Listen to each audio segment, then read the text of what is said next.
Hi friends, എല്ലാ പേർക്കും ഷീബാസ് കിച്ചണിലേക്ക് സ്വാഗതം. ഇന്ന് ഞാൻ വന്നിട്ടുള്ളത് ചെറുപഴവും റവയും കൊണ്ട് ആവിയിൽ തയ്യാറാക്കിയെടുത്തിട്ടുള്ള നല്ല ടേസ്റ്റിയും പഞ്ഞി പോലെ സോഫ്റ്റുമായിട്ടുള്ള പലഹാരത്തിൻ്റെ റെസിപ്പിയുമായിട്ടാണ്. വളരെ ഈസി ആയിട്ട് തന്നെ നമുക്കിത് തയ്യാറാക്കിയെടുക്കാൻ പറ്റും. എല്ലാ പേരും ഒന്ന് ട്രൈ ചെയ്ത് നോക്കണം. എന്നിട്ട് ഫീഡ്ബാക്ക് അറിയിക്കാൻ മറക്കരുത്. എന്നാൽ നമുക്കിത് എങ്ങനെയാണ് തയ്യാറാക്കിയെടുക്കുന്നതെന്ന് നോക്കാം. അതിനായി അതിലേക്കുള്ള മധുരത്തിന് ആവശ്യമായിട്ടുള്ള ശർക്കര ആദ്യം ഒന്ന് മെൽറ്റ് ചെയ്തിട്ട് എടുക്കണം. ഞാനിവിടെ അരക്കപ്പ് പൊടിച്ച ശർക്കരയാണ് എടുത്തിട്ടുള്ളത്. അതൊരു പാത്രത്തിലേക്ക് ഇട്ട് കൊടുക്കാം. അതിലേക്ക് ഇനി 250 ml കപ്പിൽ 1 കപ്പ് വെള്ളവും കൂടെ ഒഴിച്ചു കൊടുക്കാം.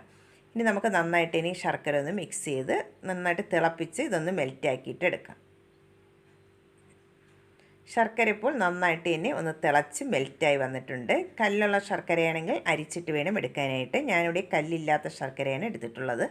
അതുകൊണ്ട് ഇത് അരിച്ചെടുക്കുന്നില്ല. ഇത് നന്നായിട്ടൊന്ന് തണുക്കാനായിട്ട് മാറ്റി വയ്ക്കാം. അടുത്തതായി വേണ്ടത് ചെറുപഴമാണ്. ഞാനിവിടെ 3 പാളയംതുടൻ പഴമാണ് എടുത്തിട്ടുള്ളത്. ഏത് ചെറുപഴം വേണമെങ്കിലും ഇതിലേക്ക് എടുക്കാവുന്നതാണ്. ഇത് നമുക്ക് തൊലിയെല്ലാം കളഞ്ഞതിന് ശേഷം ഒന്ന് കട്ട് ചെയ്തിട്ട് എടുക്കാം. ഇതിവിടെ ഒന്ന് കട്ട് ചെയ്തെടുത്തിട്ടുണ്ട്. ഇനി നമുക്ക് ഒരു ചെറിയ മിക്സിയുടെ ജാർ എടുത്തിട്ടുണ്ട്. അതിലേക്ക് നമുക്ക് ഈ പഴം ചേർത്ത് കൊടുക്കാം.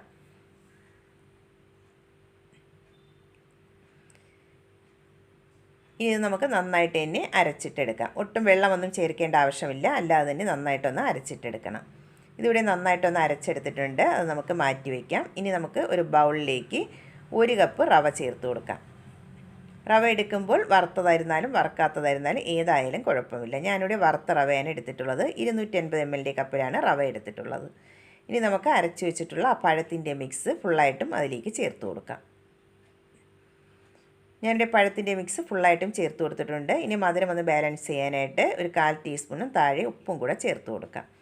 ഇനി ചേർത്ത് കൊടുക്കേണ്ടത് നേരത്തെ മെൽറ്റ് ചെയ്ത് വെച്ചിട്ടുള്ള ശർക്കര പാനിയാണ്. കുറച്ച് വീതം ചേർത്ത് ഒന്ന് മിക്സ് ചെയ്തിട്ട് എടുക്കാം.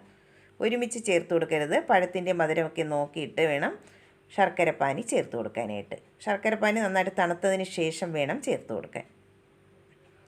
ആദ്യം ഞാനിവിടെ പകുതി ചേർത്ത് കൊടുത്തിട്ടുണ്ട്. എന്നിട്ടൊന്ന് മിക്സ് ചെയ്ത് നോക്കിയിട്ട് ആവശ്യമുണ്ടെങ്കിൽ ചേർത്ത് കൊടുക്കാം.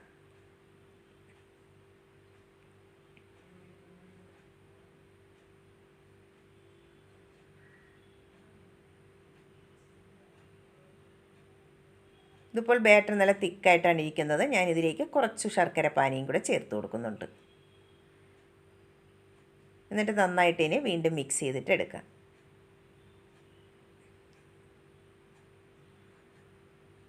ഇനി ബാക്കിയുള്ള ശർക്കര പാനിയും കൂടെ ഇതിലേക്ക് ചേർത്ത് കൊടുക്കാം. ഞാനിവിടെ ഫുള്ളായിട്ടും ചേർത്ത് കൊടുക്കുന്നുണ്ട്. ഇത്രയും മധുരം ആവശ്യമില്ലാത്തവർക്ക് ഇതിന് പകരം നിങ്ങൾക്ക് പച്ചവെള്ളം ചേർത്ത് കൊടുക്കാവുന്നതാണ്. കുറച്ച് ശർക്കര പാനി ചേർത്ത് കൊടുത്തിട്ട് ബാക്കി വെള്ളവും കൂടെ ചേർത്ത് കൊടുക്കാവുന്നതാണ്. ഞാനിവിടെ ഫുള്ളായിട്ടും ശർക്കര പാനിയാണ് ചേർത്ത് കൊടുത്തിട്ടുള്ളത്. എന്നിട്ട് നന്നായിട്ട് ഇനി ഒന്ന് മിക്സ് ചെയ്തെടുത്തിട്ടുണ്ട്. ഈ കൺസിസ്റ്റൻസിയിൽ വേണം ബാറ്റർ ഒന്ന് റെഡിയാക്കി എടുക്കാനായിട്ട്. ഇനി നമുക്കിത് അടച്ച് വെച്ചതിന് ശേഷം 1 മണിക്കൂർ ഒന്ന് റെസ്റ്റ് ചെയ്യാനായിട്ട് മാറ്റി വയ്ക്കാം. അപ്പോൾ റവയെല്ലാം നന്നായിട്ട് തന്നെ ഒന്ന് കുതിർന്ന് ഒന്നും കൂടെ ഒന്ന് തിക്കായിട്ട് വരും. ഇതിപ്പോൾ റവ സോക്ക് ചെയ്യാൻ വെച്ചിട്ട് 1 മണിക്കൂറായിട്ടുണ്ട്. നമുക്ക് അടപ്പൊന്ന് തുറന്ന് നോക്കാം.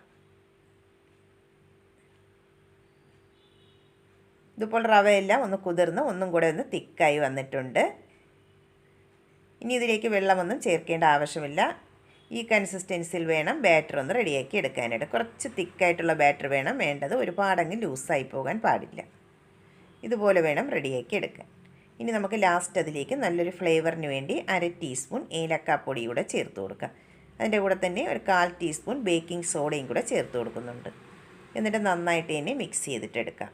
ആ ബേക്കിംഗ് സോഡയും ഏലക്കാപ്പൊടിയൊക്കെ എല്ലാ ഭാഗത്തും ആകത്തക്ക രീതിയിൽ നന്നായിട്ട് ഇനി മിക്സ് ചെയ്തിട്ടെടുക്കണം.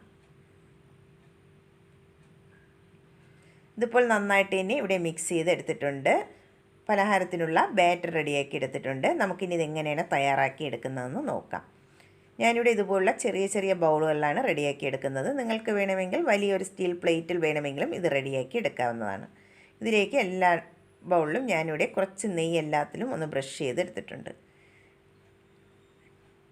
ഇനി നമുക്കതിലേക്ക് ബാറ്റർ ഒഴിച്ചു കൊടുക്കാം. ബാറ്റർ ഒഴിച്ചു കൊടുക്കുമ്പോൾ ബൗളിൻ്റെ 1/4 ഭാഗം വെച്ച് വേണം ബാറ്റർ ഒഴിച്ചു കൊടുക്കാനായിട്ട്.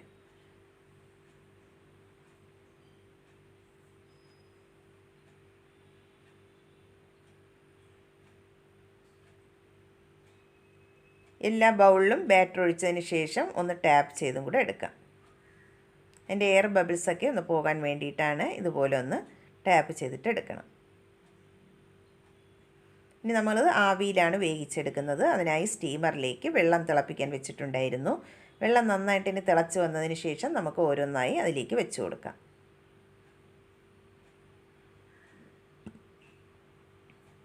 എല്ലാം വെച്ചതിന് ശേഷം അടച്ച് വെച്ച് കൊടുക്കാം.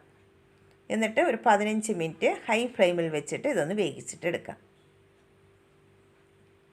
ഇതിപ്പോൾ വേകാൻ വെച്ചിട്ട് ഒരു 15 മിനിറ്റ് ആയിട്ടുണ്ട്. നമുക്ക് അടപ്പൊന്ന് തുറന്ന് നോക്കാം. ഇത് കുക്കായിട്ടുണ്ടോ എന്ന് ഒരു ടൂത്ത് പിക്ക് കൊണ്ട് ഒന്ന് കുത്തി നോക്കാം. ക്ലീനായിട്ട് കിട്ടുന്നെങ്കിൽ കുക്കായി വന്നിട്ടുണ്ട്. അല്ലെങ്കിൽ ഒരു 2-3 മിനിറ്റും കൂടെ ഹൈ ഫ്ലെയിമിൽ വെച്ചിട്ട് ഇതൊന്ന് വേവിച്ചിട്ട് എടുക്കേണ്ടതാണ്.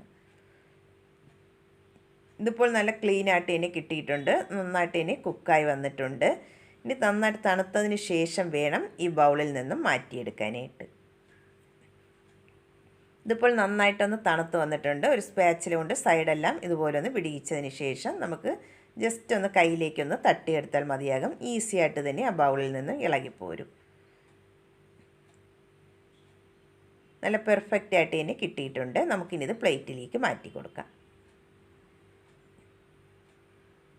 ഇനി ഇതിൽ നിന്നും ഒരെണ്ണം ഒന്ന് കട്ട് ചെയ്തും കൂടെ നോക്കാം. നല്ല ടേസ്റ്റിയും അതുപോലെ പഞ്ഞി പോലെ സോഫ്റ്റുമായിട്ടുള്ള പലഹാരമാണ്. എല്ലാ പേരും ഒന്ന് ട്രൈ ചെയ്ത് നോക്കണം. വീഡിയോ ഇഷ്ടമാകുന്നെങ്കിൽ ഒന്ന് ലൈക്ക് ചെയ്ത് സപ്പോർട്ട് ചെയ്യാൻ മറക്കരുതേ.